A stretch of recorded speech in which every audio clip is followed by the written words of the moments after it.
reprise du travail, il y a 3 cas de figure. Soit la maman souhaite poursuivre son allaitement. Donc dans ce cas-là, nous lui conseillons de faire les tétés au sein à la maison et lorsqu'elle est au travail, d'extraire son lait avec un tire-lait. Ce qui est important de retenir, c'est que s'il y a plus de 6 heures sans stimulation de la poitrine, il risque d'y avoir une baisse de lactation. Donc si la maman veut poursuivre l'allaitement, il est important qu'elle extrait son lait régulièrement. Le deuxième cas de figure, ça sera plutôt la maman qui veut que donner les tétés au sein et ne pas utiliser de tire-lait. Donc là, le risque, ça peut être une diminution de lactation, mais c'est quelque chose de tout à fait possible. Après, si elle a la possibilité d'aller voir son bébé en journée et de le faire téter, voilà, ça peut être maintenu.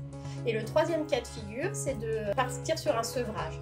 Dans ce cas-là, la maman, nous pouvons l'accompagner lors des consultations pour lui expliquer comment aller sur un sevrage. Parce qu'en fonction de sa lactation existante, nous donnerons des conseils plus ou moins différents.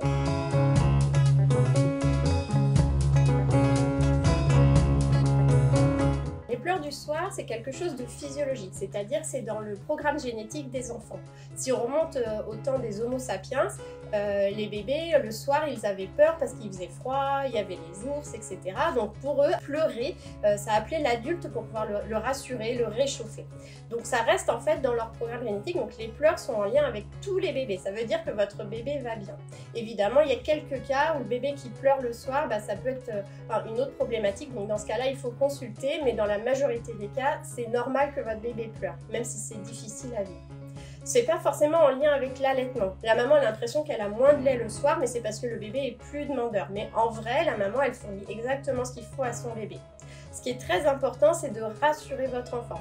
En effet, il pleure, la seule chose qui le réconforte, c'est vous. Donc c'est là où il faut beaucoup le porter, le faire téter, et puis le lait, de toute façon, il se réadapte et vous avez ce qu'il faut en qualité et en quantité de lait.